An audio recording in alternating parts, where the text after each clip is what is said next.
Jerry's World is brought to you by Less is More Events. Get Lime. Welcome to Cherry's World.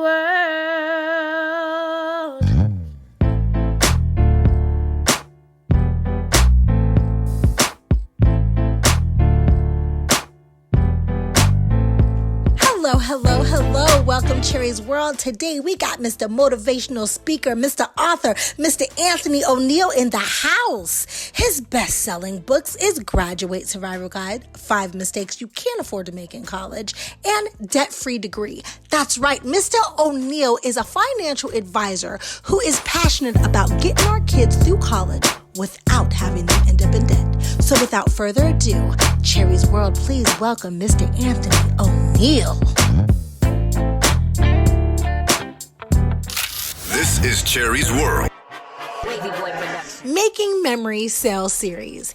It's a sale that allows families and people in our communities in any city, state, or showtime to attend a series of events at a lower price than most, such as like the Trolls Live, Disney on Ice, the Universal Soul Circus, concerts, sports, and more. Contact Less is More Events at 202-930-3533. Again, that's 202-930-3533. Visit the website, getlimetickets.com. They're on social media, Facebook, IG, Twitter. Less is More Events. Get out and lime. Hey, if you're listening to Cherry's World Podcast on Apple Podcasts and iTunes, please give us a 5-star. Let us know what you think. Leave us a review. I want to hear from you. Thank you.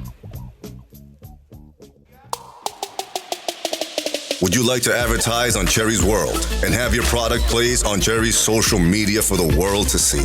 Email us now at cherrysworldpodcast@gmail.com for low introductory rates.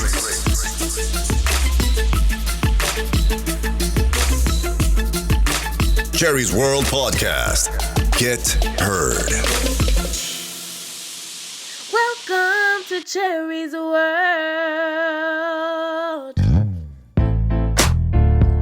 Ladies and gentlemen, we have Mr. Anthony O'Neill in the house. He has a passion for getting students through college debt-free. That's me, man. I love it, man. Thanks for having me on, y'all. Are you kidding me? Thank you. So, Courtney, let me tell you, Anthony got my attention because I was being nosy on Instagram. And I saw this video that he recorded about how he was dating this young lady. And he liked this young lady. This young lady had gone out on a couple of days with him, and then she asked him, hey, can we go to such and such restaurant, right? Anthony said, let me get back to you. He went and he looked at his budget and his finances, and he said, you know what? It's kind of out of my budget this month, but I can take you next month if you'd like to go. Long story short, she was pissed. And she didn't date him no more because he had a budget. Right. Wow. So I reached out to Anthony and was like, yo, you done ducked a bullet. You ain't need to be with the scallywag anyway, because that's not the kind of woman you need. First of all, I just want to tell my side of the story real quick and then we can get into it. The way I was raised, if I asked you, hey, let's go to Crustaceans in LA, right? Crustaceans, I know the bill's going to be about $200 at least. I asked you out. So the bill is mine. Really? Yes. That's the first I've ever heard of that. I've heard the words right out of my mouth. I've never had a lady come with that perspective. It's like anytime we go out to eat, if it's a date, the brother pays for it, no matter who brings it up. Unless it's your birthday or something like that. Is she taking you for your birthday? Other than that, I have never seen a situation where. No. So I have been living life wrong because to me, I grew up with I have a job. I've always had a job. You don't just expect anybody to do anything. So if you've been kind to me and you pick up the bill one time, thank you. That's nice. But next time we go out, it's mine. Because that's not just one person's responsibility. Have I been living life wrong? Ladies, gentlemen, help me out. Yeah, because I would feel like I would feel like I owe you something. Like, like, man, you paying for me? Do I have to sleep with you? Like, I wouldn't even know how to react. Yeah, I'm like, whoa, wait. I mean, I love the concept, and I think that's a dope concept, but that will completely trip me out because I'm a man. So I believe in treating the woman with the utmost respect. And I don't have a problem taking care of the bill. But check this out. That bill was going to be about $500. So it was like $225 per person on the second date. So for me, I was like, yo, we can go, but let's do it next month. And I didn't really know if I even liked her like that to take her out on the second date. So if a woman come to me and say, yo, I'll cover the tab, I don't know how I'm gonna think. I really don't know. Okay, I need to ask questions about that too. And this, I'm so happy that you're on because he does do relationship stuff. And so I have been told over and over that I have a way of emasculating men. Oh? And Okay. so the past 6 years of my life, I've been really working on my womanhood. Okay. Because I've been told I don't know how to let a man be a man. Mm. And I don't think that that's my problem. I think maybe I haven't known too many men that I've dated. I have very many men in my life. I have 8 brothers. I have beautiful male relationships. You know, I have a great man now, but before him, I guess I always kind of wore the pants because I felt like I had to. Well, I mean, I think guys, man, I think what we do, we tend to we get fearful of those type A chicks, you know, the ladies that are very strong, independent, make a man that feels like she doesn't need us. But I'm just of the opposite side. You know, if you give me the opportunity to be a man, you'll never have to wonder if I'm a man or not. You know, I think I was a man by simply telling her like, yo, my priorities is my budget. I set my budget before I met you. And so I'm going to stick to that budget. And to me, that's a man. I think a boy in the grown-up man's body would have been like, yeah, I'll change and miss out on the bill or do something else. But for me, it's just like, yo, my priorities are my priorities. One day you want to become my priority. When you become that priority, that's a man. I'm going to take care of that priority. So for me, I've never had a woman make me feel less than a man or anything like that. I mean, she didn't date me, so it was cool. But I love it. So that's new for me, yo. I've never heard a woman say both of those things. You throwing me off tonight. Well, I gotta ask you a question. Now that's easy. I ain't gonna say it's easy, but that's the situation with a woman you're dating. And I personally, I don't think you owe her anything. I don't think if you just ain't had it, if you ain't have it, then just say, "Nah, I'm busy." But that's just me. But whatever. But how would you have reacted to let's just say you got a relationship now, you with your woman, right? And she wants to go out and you ain't got it. But what would you do? Because it's different. If I don't have it, I'm gonna tell her. If I don't have it, I'm gonna tell her the truth, baby girl. I don't have it yet. I'm talking about this your woman though. Have it. That's my woman. So I'm gonna tell her the truth, man. I believe a man gotta keep it 100 with his woman. You know, for me, I'm gonna have it. You know, because I mean that's one of the. I'm not a perfect brother, but when it comes to my finances, I'm good in that area. But if I didn't have it, like you said, I'm gonna let her know I don't have it just yet. But give me a minute. I'm working there. You know, I'm gonna be 100 with her especially. Here's the thing: if it was my woman, she's gonna know up front before she even asks me if she has it, if I have it, because I'm very vocal about my finances and where I am, what's my goals, what I'm doing, and what I'm working on. So if it was my woman, she wouldn't even ask me if she already knew I didn't have the money. But why does she have to ask you? Because like if I was your woman, right? And I knew you didn't have it and I want to go, then why can't we still go? Because I got it. I mean, let's go. I'm just saying for me, it's going to be different. Now I'm going to welcome it because it's going to be the first. I'm going to be a little odd. I'm going to be a little awkward. But you know what? I think the man in me is going to be like, yo, you say you got it. Cool. Doesn't make me less of a man. But if this is what you want to do, let's do it. Let's go for it. I would be as long as it's within her budget too, though. I got probably, my money, guys, so she can't be just trying to do it. We spend $200-$300 today, and then next week she's broke. Right. See, I would probably be like, okay, Cherry wants to take us out to eat, cool, but I'm buying the drinks because you ain't gonna be able to afford my drink. I ain't gonna let you pay for my drinks now. That's how we end the friendship. That's crazy. I mean, For me, I've always lived on a budget as well. And a lot of Okay. people are shocked when I say like my budget in my 20s and my 30s, I gave myself $2,500 a month. Mm. And that's pretty Mm. much what I lived off of probably for like 20 years. Wow. Now I have a daughter, it's a little bit more, but not much more. I think she has like an extra $500 a month. And that's what I live off of. That's how I can be an actress who hasn't worked every day in 20 years and can still live comfortably. Yeah, yeah. I do the same thing. I set aside about 20% of my income. I give 10%.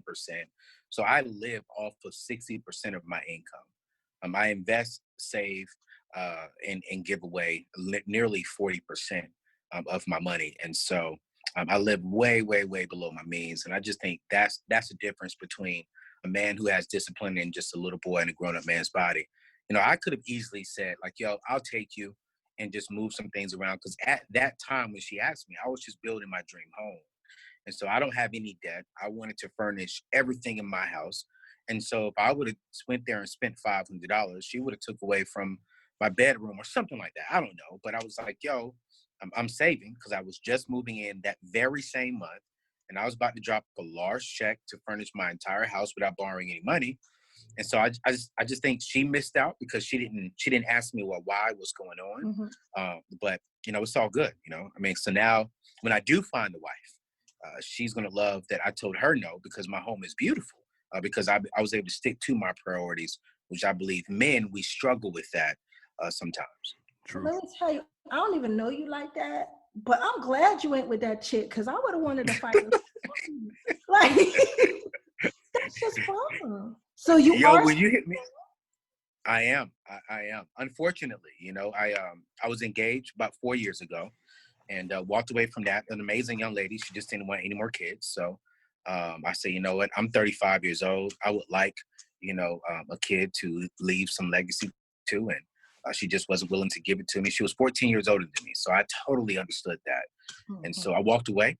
And so I'm just praying. Hopefully, I can find me a nice, beautiful, young Black woman that I can, grow with and have some kids with. Well, Courtney has come up with this thing, and we do have something called Cherry's Love Line. So, ladies, if you feel, now let me tell you, I'm going to screen you like he's my brother or something, okay? Yes, please do. If you feel like you might be compatible with Mr. O'Neill, hit us up, send us some pictures, let us know about you, and we will make sure we pass it on along to him. See, yes. And let me say this though. Now, and I'm older than you, but back in my day, I don't know. I'm listening to you tell a story about that woman. I'm like intrigued by. I'm like, damn. I want to know how she looked. I want to meet her. Bruh, she was a beautiful young lady. I mean, respectfully saying, she had everything that I wanted physically, Yeah, but she just wasn't there. She wasn't there mentally, And literally, when she seen me on this particular talk show, I promise you no lie, I get off of this talk show live on the air. Within 5 minutes of me getting off, she's sending me a text message saying, "Can we get up?" And that was a turnoff, bro. So right. I'm looking for a young lady that can rock with me and just understand that today's no is a yes for tomorrow. I grew up right there in LA, right there in San Diego area, in Oceanside, Camp Pendleton.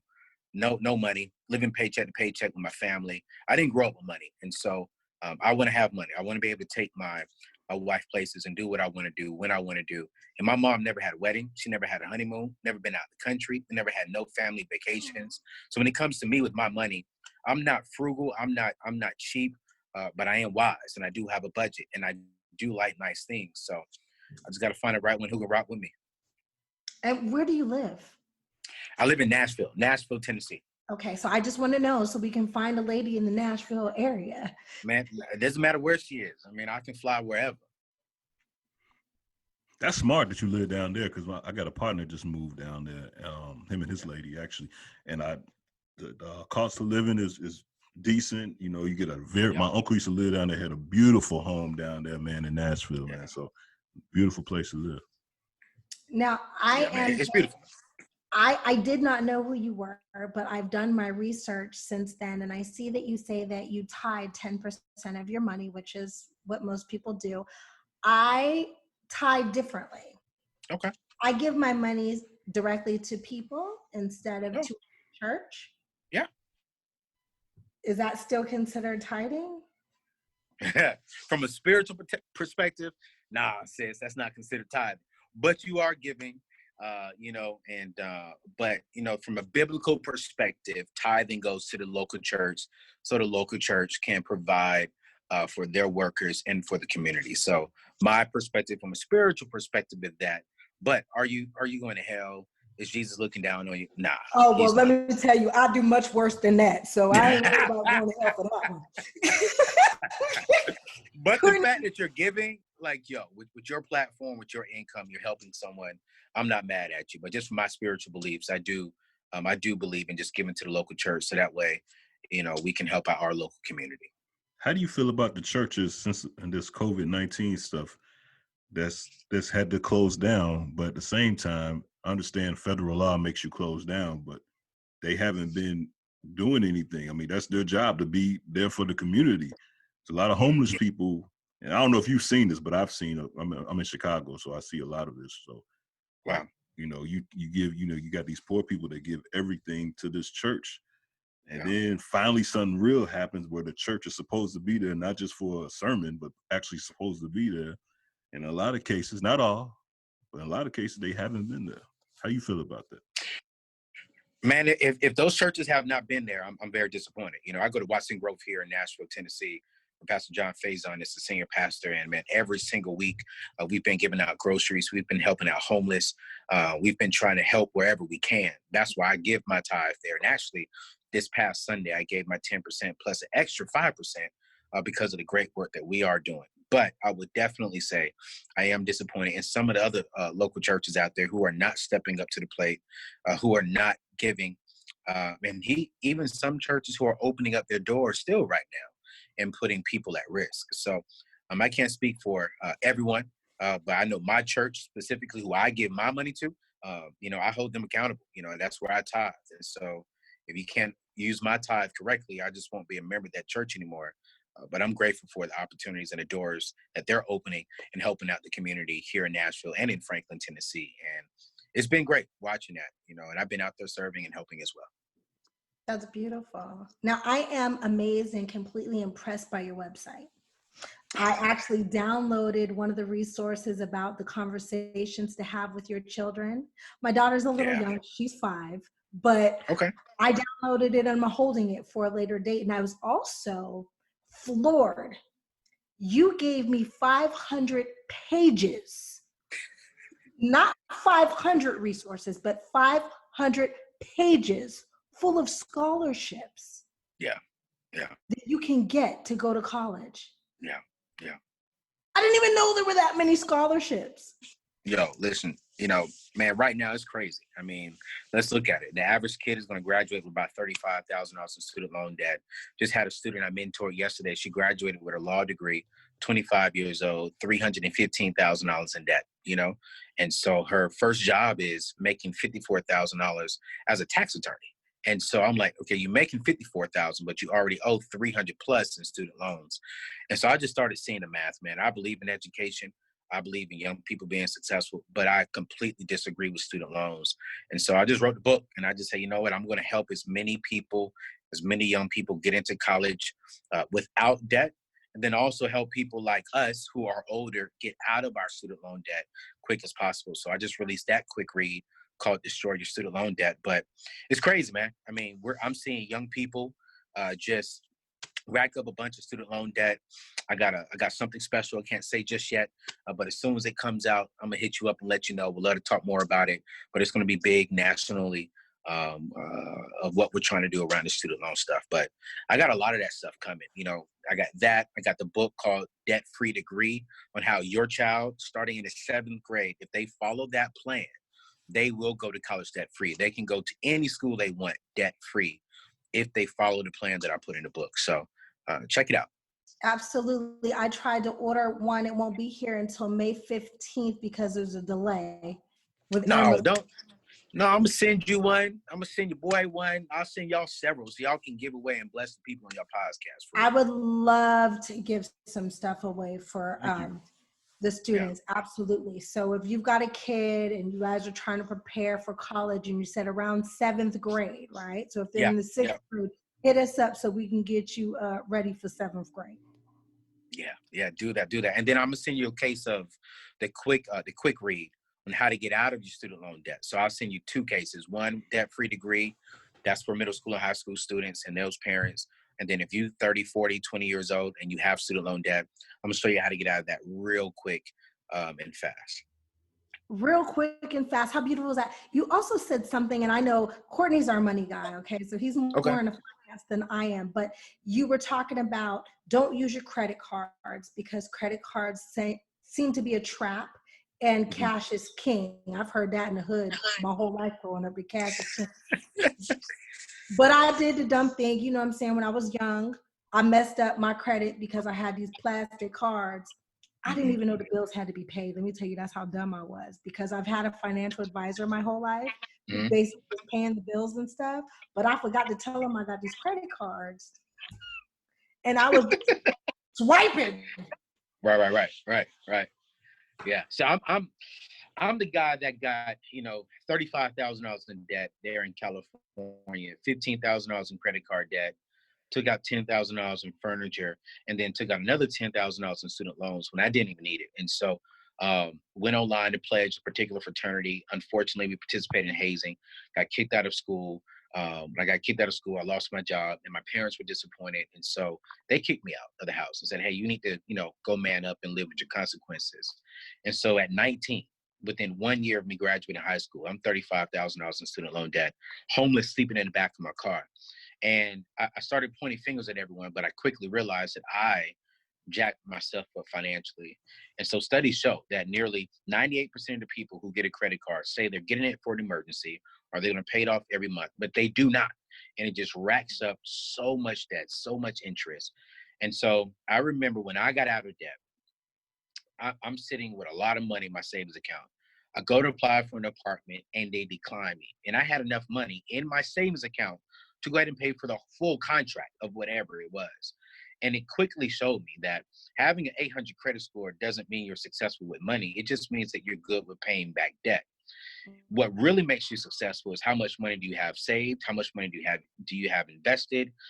What does your portfolio look like? And how much debt do you have? And so my philosophy is cash is king.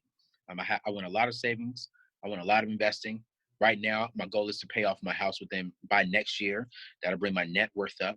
And I'm just going to start investing everything cash only. So credit to me is I love debt score.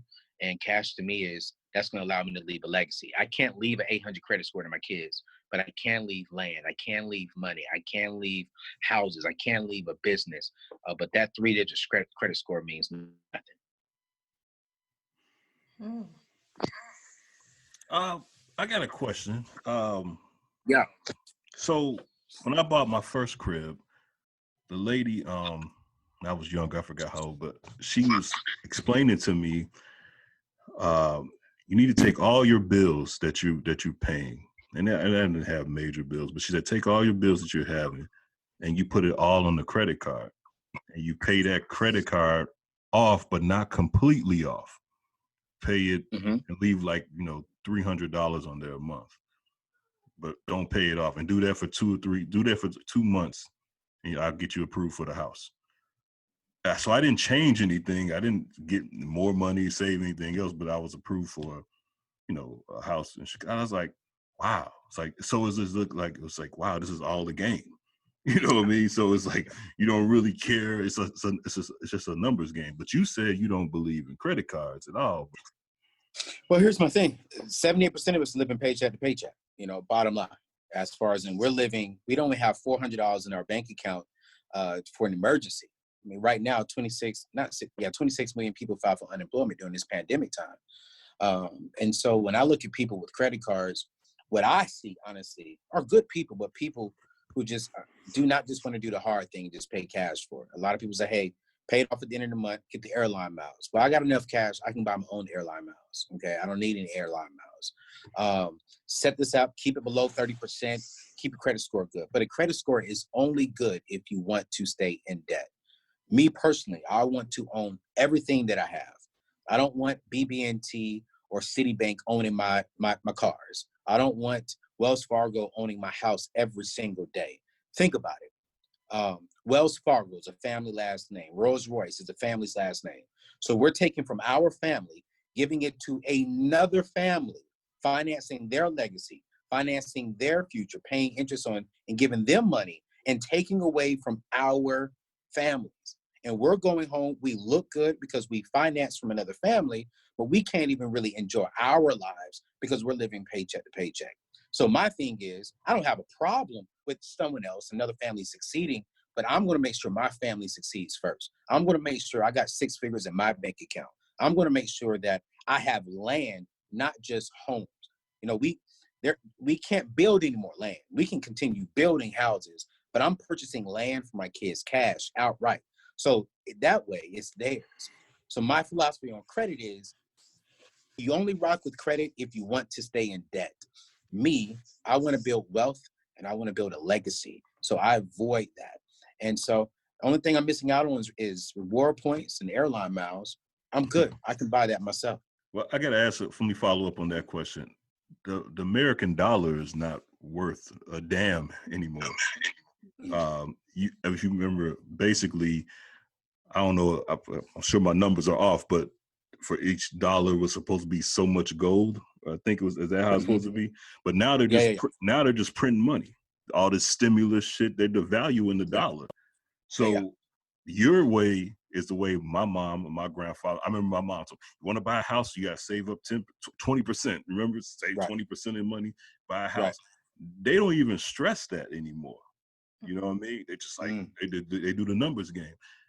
With the value of a dollar, not with money not even being worth anything now, is it pointless to even save cash now? It's almost better to have a credit, because if the dollar's not worth anything, I'm gonna have to respectfully disagree with you, bro. Because here's the thing: when we look at the facts, the dollar depreciates 2% a year. All right, so let's be real. It goes down 2% a year. It's still worth something, because if it wasn't worth anything, we couldn't go out there and buy something. And here's why I say debt no, cash yes.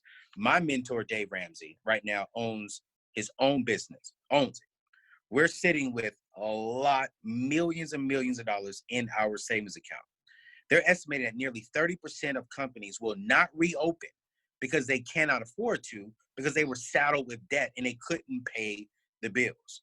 Our company didn't skip a beat, and we're not stressed because we have nothing. We own everything. We own this building, which is worth $50 million, and we're building another building for more employees. So when everyone else is looking for these stimulus checks and these government checks to help out, we're sitting here cruising and still moving forward, still bringing in income, because we have no liability over our head. The only thing we got to worry about is to still producing income, not paying any major mandatory bills because we didn't sign any loans. So cash is still king. You know, we're still moving, we're still building. And so, yes, will the dollar depreciate every year? It goes down 2% a year. I'm not tripping about that. That's why I'm investing. That's why I have compound interest working for me. But credit, it disappoints me when people say credit works. But credit, dude, I was with a young lady the other day. Her mom co-signed, her mom, who is 82 years old, co-signed on a BMW because she has an 813 credit score, but she doesn't even have $1,000 in her savings account. And she makes $900 off of Social Security, but they still approved her because her credit score was good, so she can give her daughter a car when her daughter only makes $1,300 a month. So a credit score does not mean that you're winning financially. It just simply means you know how to pay your bills and your debt back on time. And so for me, I'd rather have a 0 credit score and have a lot of money in my savings account. When I went to get my mortgage, I didn't have a credit score. I didn't, you know? And so it was like, well, we need to do a manual underwrite. We need to look at your rent. We need to look at your savings account. We need to look at your investment portfolio. I said, cool. I mean, within a matter of like not even 2 hours, they called me back and they say, you're approved, man. They approved me for way more than what I wanted to build at the time. But there's ways to get around it easily. But is it going to be fun up front? No, but it's so much freedom because I get to choose what I want to do with my money and when I want to do it and how I want to do it. And I actually save a lot. I just bought my second dream car a few months ago. And when I walked in there, a young Black brother with cash, they was like, wow, how did you do this? What are you doing? It just took time and investment. I just want to ask my last follow-up. I've been around street guys and hustlers, and they always told me in business, never spend your money, spend their money. And that's the way I've always looked at things. Do you agree with that stance? Nah, because here's the thing. If I spend your money, if you finance my dreams, if you finance my business, if you finance my car, and something happens to my money and I can't pay you back, that's your dream now. That's your car now. That's yours. It's not mine.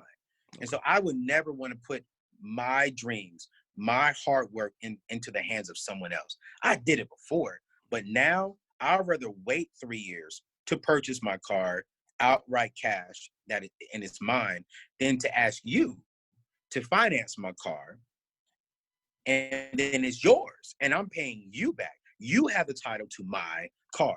And so I'm not with that anymore. I have no problem delaying gratification so I can pay cash for it.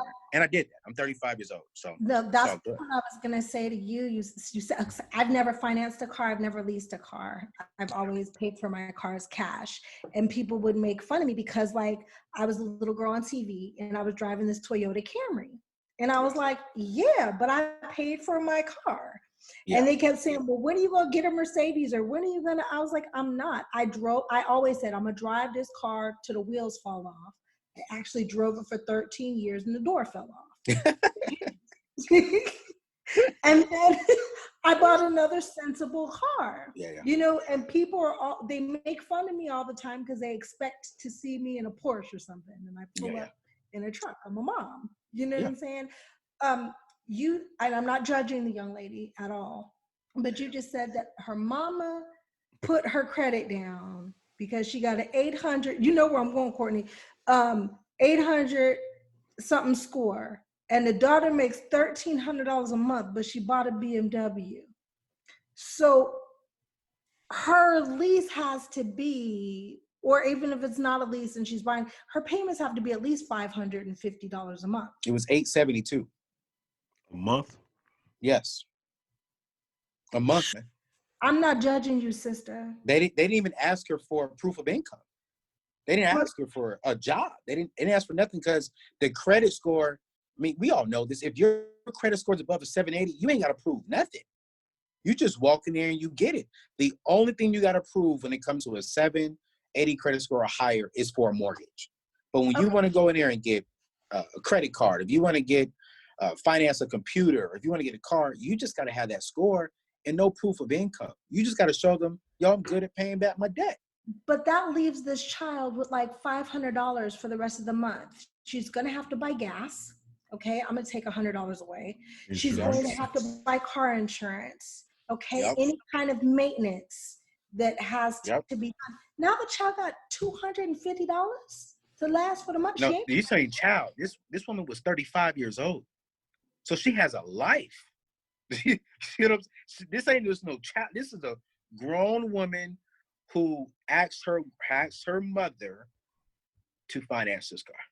And her mother technically is her grandmother. She calls her mother because her grandmother raised her. But it's like, still, man, it's and that's the norm. In my business, what I'm seeing every single day are people living way above their means so they can look good for people like you, people like me, for people who they don't even know, for the gram, for just whoever they pull up next to. And it's, for me, I just bought my car. I was driving a 2010 Acura TL with 200,000 miles on it. I built my home before I went and got a car. I saved up 6 months of my savings before I built my home. You know, I made sure that my portfolio was good for investing before I even started building my home. And so I just think our Our philosophy is off because the world is teaching us, yo, go to school, get education, get a good job, get 401k with good benefits, and keep your credit score at 800. And do you do that by keeping 3 trade lines and keep them below 30% of what's on there? Which no one's saying, yo, go to school or maybe go start a business. Or like, yo, you can actually buy a house at the age of 21, 22. You can actually start investing at 18 and be a multimillionaire before you even 45, 50 years old. You know what? Instead of doing a credit card route, do everything cash. Delay your gratification. I wish somebody would have gave me all the options, not just one, because I would have been further along my journey if someone would have said, hey, avoid debt, stack your cash, invest your money. And I have a lot of young people in my organization right now. I have about 1,200 young people in my organization that's been through it. Didn't borrow a dime for college. All of them graduated with about $5,000 to $10,000 in their savings account from college. All of them have a good job now, and all of them are investing to a 401k and a Roth IRA at the age of 20, and some of them are crossing over to their 30s. I met with my young lady who graduated my program years ago. Right now, her and her husband have about $532,000 in their investment portfolio because they started early. I know a lot of young people who have a 700 credit score, but don't even have $10,000 in their savings or in their investments. So my philosophy is, let's build a legacy. And you build a legacy by self-discipline, by stacking your cash and investing. Don't worry about a 3-digit credit score. Get your savings accounts looking like your phone number. How you That's my feel about philosophy. 401ks and personal saving plans and all that kind of stuff? I love them, man. You know, I always tell people, invest 15% of your income. That's my philosophy. Put everything into the 401k up into what they match. So if they match 3%, you put 3% of your money in there, and then you flip it over, flip the rest over into like a Roth IRA, invest it into a growth stock mutual fund. I'm always telling people, park your emergency funds online or in a money market account. My preference is online, so that way you can get that 2% interest rate. So that way, since the value does go down every year about 2%, if you're getting 2% interest on your savings, then that means you're going to just come out even on what that dollar is worth. If you're invested into a growth stock mutual fund over a report period of 30, 40 years, we're seeing anywhere between 8 and 11% on your return. So if you just do $100 at the age of 18 up until, 45, 55 years old, man, that's anywhere from 1.1 to $1.5 million. So I'm very big on investing. And that's just one thing I'm always telling college students and young people, millennials, that if you can invest early on, if you can get out of debt and just go hard at investing, you can retire early. Because I don't believe retirement is an age. Retirement is just a number. What's that number you want to live off of a month? Once you get there, go enjoy your life. I agree. What is the best financial advice you've ever gotten? The best financial advice that I've ever gotten was from Mark Cuban, one of my mentors. Hey. And he told me, live way below your means and learn to learn. And I was like, well, what does learn to learn have to do with money? He was like, because every single day, if you're learning how to learn more, that means you're growing. And my philosophy is to mind your business, because our mind is our business. It's our number one asset. So if I'm learning every single day and growing this business, I'm always going to make money. Money is not going to be an issue. And I'm just going to live way below my means, invest, stack my money, and save. That's just one big thing I'm picking up right now, which was another one of my mentors said is, hey, a lot of people are buying houses, but we can continue building houses. Go buy you some land. Go to an auction, get you some land. And so that way you sit on it for a little bit. Somebody's going to want to come build something on it, and they're going to give you a lot more money for it. And so the key thing for me is live way below my means, stay away from debt, invest as much as I possibly can, and learn how to learn. I love hearing you say that. I've been made fun of a lot by Black people, of course, because I'm not flashy. I don't really wear jewelry. I got one ring and some $2 earrings most of the time. And they're always like, why aren't you driving this? What? I was taught the best financial advice I ever got was from my uncle. My uncle is white. My uncle told me, you live in the best house that you can live in, and you drive a dependable car. You don't have to have the new TVs. You don't have to have all the electronics and all the gadgets. Pay for your house.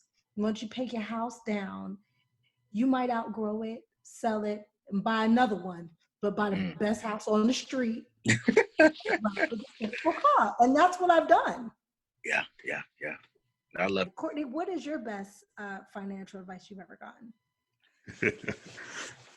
Well, create you a LLC, start you a business, try to make some money off that business. If it don't make no money, just bankrupt the company and start over. He's no longer here, but You know, that's what Trump does. exactly. Hey, I told you hey, type of people man. I was around, man. Hey, man, start you a business, get another one. I understand. Yo, listen, man. Ain't nothing wrong with that. I believe entrepreneurship, especially for African Americans, is the key to freedom. And so I'm rooting for everybody to get a business, man, because I believe that's key. That's very key. One of my mentors, she owns a cupcake collection here, and she says that, like, I believe entrepreneurship is the key to freedom for us, ownership. We own something. And so she only hires African Americans, which I love all people. I work with nothing but Caucasian people, and I love them dearly. But I do believe entrepreneurship is key. So I can rock with your advice, man. I don't know about the bankruptcy part, but I can definitely rock with start a business. But they were really keen on, don't spend your money, man. Keep your money saved away. My other uncle said, dig a hole in the ground, put your money in the ground, spend their money. Don't ever spend your money. That's that Robert Kiyosaki advice. You know, that's that Robert Kiyosaki advice. And I get it, rich dad, poor dad. I get it, but that's just my philosophy is a little different, man. I rock with Dave Ramsey on his advice. Got you. I love it. Can you tell everybody how to find you? You're also got a lot of speaking engagements going on. So what is your website where people can find out everything that's going on with Mr. Anthony O'Neal? Yeah, you can see my schedule, anthonyoneal.com. You can connect with me on IG as well. I keep that updated. Always dropping my perspective on finances and everything around money, millennials, and me at Anthony O'Neal. But a lot of great things. We're traveling around the world, just teaching smart money, financial peace live. And I would definitely encourage, come check it out, learn something, and I promise you it will impact you. It definitely will. You're coming towards me, and I hope if I'm in town and I'm not working in LA, I will be there. Yo, please, you coming. Courtney, you got to come too, bro. For real. You come to Chicago, man, or anywhere around there, I will come. I got to ask you a question about this. I was always told this too. This was not really financial advice, but they said never let a travesty go to waste. So is it? Yes. Have you found a way to make money off of this COVID-19 stuff? Is it other than making bootleg masks or anything? That's the only thing people have been talking to me about. My philosophy is if you don't come out of this stronger, you deserve to go back through another tragedy. Mm-hmm. Because when we really study the past, a lot of millionaires and billionaires today were made during the last recession. Yeah. My mentor, Dave Ramsey, he made nearly $400 million during the last recession because he just took advantage of the house market because he had cash at the time. So he just bought some cash, and over a period of years, this man stacked up on money. So for me, yeah, I learned a lot during this recession. I actually learned a lot about technology, man. I was always out there on the road. I actually now have been booked online to preach at churches, to do money seminars online in front of hundreds and thousands of people for churches, for organizations, for the same amount of money that they were going to pay me to speak on the stage. So I'm like, I've been slipping. I can actually make money literally online. So I'm telling you, man, I've learned a lot. But I think the greatest thing for me too that I've learned that really wasn't money, bro, was just something about me. I wasn't a patient guy, and this taught me patience.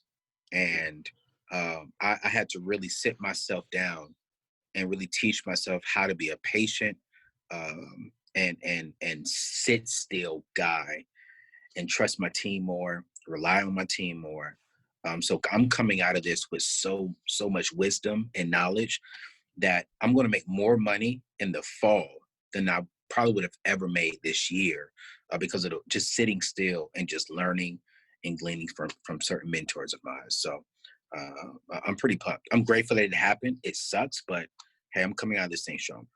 You talked about the housing market falling and somebody investing. What do you think is going to happen to our housing market after this, since like 80% of people are unemployed?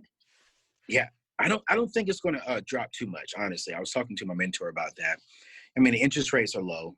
Housing is the prices of houses out here are going down a little bit, but it's not. I don't think it's going to drop tremendously. Here in Tennessee, we're opening up on Monday. 50% of our business are open up on Monday, and then come the first of the month, a lot of our business will be back up and running. So we know that recession is 2 consecutive quarters. So this quarter is going to end, of course, negative, but I don't think that we're going to get to Q3. So I think we'll be all right. Honestly, Let me ask you this. I was just talking to my mom about this. We really, I know the job ratings and all that kind of stuff that went down. But he actually, what Trump and the government did, they actually put us on pause. Like, I think March. So they actually put us on pause. So it's kind of like a false economy right now, if you ask me. Yes. My thing is, when things might really hit the fan is when we fully open up, and he thinks you're going to just snap, like turn a light on. We're back to January. I don't think it's going to go that way. I think once he says everything is back to normal, and people are still like, I ain't going back outside. I don't want to go to this sports bar and stuff like that. And then these sports bars have to close down and stuff. Yeah. I think that's when we could go back into a real depression. Depression, I can't agree or disagree with you on that part. But I look at it like this. Key thing you said was pause. If you have a big tractor truck, just stop. Like, just come to a complete pause. Yeah. When you tell it to go, it cannot go back to the speed of whatever it was at. It's going to take a while for that thing to get back to that speed. So exactly. I believe that's how our economy is going to go. I do agree with you, though, from the perspective of, I'm curious to see what happens when we all do get back around each other. We will catch some more cases. We will really see what's going on. So I'm telling people to be safe. But when it comes to the economy, here's what's funny. The economy online hasn't slowed down. True. Like, people are still buying things like left and right, which is still is scaring me, because I'm like, how did 26 million people file for unemployment? So when I dug in deep, we still have 80% of the people, though, in America still working. Yeah. So this is nearly about 25%, I think it was, that do not have a job. But nearly 80% of us are still working, and they're still spending checks. Think about it. They're still working, still have their income. They just got their stimulus check. One family who I know made less than $150 as a couple, but got a stimulus check for $3,900 because for them, their husband, and their kids. And they spent all of that on some clothes online. Oh, that's so I don't think the economy is going to hurt too bad, because the majority of the people in America are still working. But it's not going to just bounce back like it was in January. It's not going to do that. I think it'll be probably Q4 before we see the economy really starting to get back strong, and really truly January of 2021. That's my gut, but I could be wrong. Yeah, I'm not that optimistic about it. I'm used to Cherry will tell you I think negative a lot, but I just don't see how you can, the restaurant, the hotel business is a key factor to the economy. People are not going to be rushing out to, they said Disney World might not open back up to January or February of 2021. They said it could happen. The crazy people thing to me, Courtney, is people are still ordering food. They're still eating out like it's not. I'm sorry. I don't want anybody cooking me anything. They brought my groceries last week, Courtney, when we got off. They brought my groceries at 7 o'clock. I was not done putting away groceries until 9:30 because I literally was cleaning off every single thing. Are you serious? Every lemon that came in this house went in the sink. Every bag I was squirting down. I was cleaning everything. I don't want nobody cooking me. So you think like that? Are you going to be in a rush to go to a restaurant next month? No. I already know she ain't. The way she talking, nah. No. My business And partner, I had an anxiety attack yesterday because she was like, I was like, where are you going? She's like, girl, I'm going to pick up dinner. From where? Why? You know, see, I'm a single man, so I ain't gonna lie. I've been out there getting me some Uber Eats, Pizza Hut. I ain't gonna sit here and lie, you know. Now I got some groceries. I love cooking, but I'm like, How I do you mean, know the COVID ain't in the kitchen? yo, man, listen. I just think we're I gonna see really a lot of believe abandoned buildings and a lot of abandoned restaurants where we're gonna say that used to be Hooters, that used to be that sports bar. Because that's true. We're gonna see a lot of abandoned businesses, bro, and unfortunately, a lot of churches. Some churches have already exactly, closed, So, already closed. But it goes back to according to what I was saying. They ain't had no bread, bro. They had a good credit score. they They had had no a brand. good business account, but they had no bread. Come back full If circle. they had bread for 3 to 6 months of expenses, they will be straight right now. Mhm. so They'll be he straight. who But did now they not, got that 800 credit score though. he who did not spend a stimulus check, get your grandma to go get a low interest rate so you can buy one of them abandoned buildings and just hold it until somebody wants to come and buy it from you Right, and build right something now, man, else from it. millionaires are being made. Right now, millionaires are being made. People who are financially secure and ready are going to be buying buildings. My mentor, your Mark Cubans, your millionaires, they are about to, they will become richer because they just got the bread sitting there ready to buy. And they're not waiting for somebody else's money. They got the money. And honestly, I won't say what I did, but I took advantage of this situation because I had bread sitting in the account. And as soon as something came available, I literally jumped on it ASAP. And I felt bad, but I'm like, hey, I had the money. I just took advantage of the situation. And it's going to pay off. It may not pay off in my time, but it would definitely pay off in my kids' time. This is my last question. It's a 2-part question. Do you look at yourself as being a progressive person or conservative as far as like spending and investments? I'm a little bit of both, man. Probably more so on the progressive side because I do invest very progressive. I do allow a little bit more edgy because of my age. I got time and I have a little bit of resources there. I am conservative when it comes to my spending. For an example, Right. like my sister said, you know, I built a nice house. I just got a new car, but you know, I don't have anything name brand, man. Outside of that, I don't wear the Gucci, the Louis Vuitton stuff. Neither do I. I don't do that stuff. You know, I'm a chill guy. I have a nice car. I got a beautiful home. Because honestly, I'm gonna be real with y'all. I don't want my marriage and my family to go through what I seen my mom and dad and what I went through as a child. I had to put tape on the bottom of my shoes, man, in California because my family couldn't afford to buy me shoes. So I'm conservative when it comes to my spending. I'll put it in my budget. Once it's in my budget, I'm gonna spend it like crazy. But if it's not in my budget, 9 times out of 10, I'm not gonna spend for it. And if I can't buy something twice, I don't buy it at all. Nice. That's some good advice I'll take with me. Last part to that question, the cherry's all yours. How do you feel about the stock market, especially now? Oh man, stock market is it's how I say this. It's Walmart, bro. It's the dollar store. It's on discount. So I'm telling people to take advantage of it. Get on the phone with a financial advisor. If you're out of debt and just going ahead because you're buying them for cheap. And so right now, if you can get into that, I'm always saying look into a growth stock mutual fund. Buy several companies. Don't just buy one. Buy several companies in a growth stock. And man, it's going to bless you in the next 12 to 18 months. You're going to be excited. I was actually on the Dave Ramsey show today taking over for him. And the young lady called in. She was like 60 years old. And she took advantage back in 2008.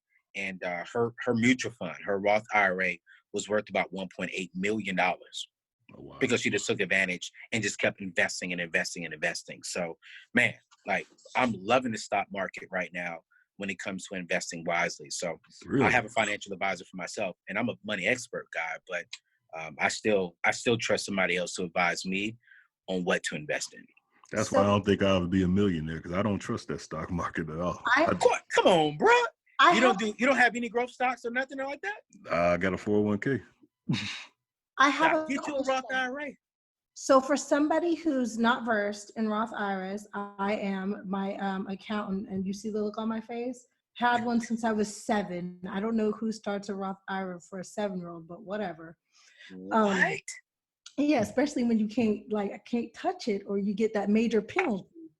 Yep. But how much do you need to start investing? Is it $500? Is it $1,000? What would you advise somebody?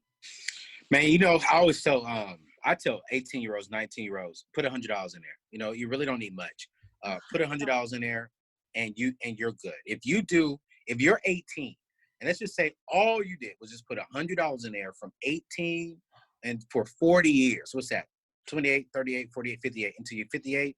That's $1.2 million easy, just off of $100 at 18.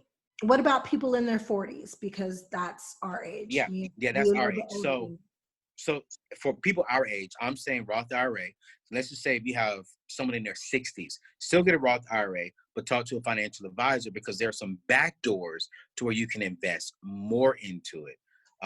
And so that's what I would recommend. Start there. But there are several different things. I would recommend for anyone in their 40s and 50s who's looking to retire, get this book called Retire Inspired. The author is called Chris Hogan, and this book will bless you. It's specifically written for someone 40 years and older. And if you're younger listening to this podcast, you're just going to gain a lot of wisdom ahead of time. But he literally shows you how to get your investments up to where you can retire by retirement age. But I'm huge on that. But I also got to say this too, because like our age, we have young kids. Here's what a lot of people, and I can say this on this show, especially African Americans, do not know. Invest into a 529 for your kids. Yeah. Okay. My wife got that from our kids. Yes. There you go. You know what I'm saying? So that 529 is that's just money sitting there, you guys. Yes. So if you have a kid 5 years old, 1-year-old, I have 4 nephews and 1 niece. As soon as they were born, as soon as they had a social security number, we opened up a 529 because if you invest earlier on for those full 18 years, you're going to come away with anywhere between $70,000 to $100,000.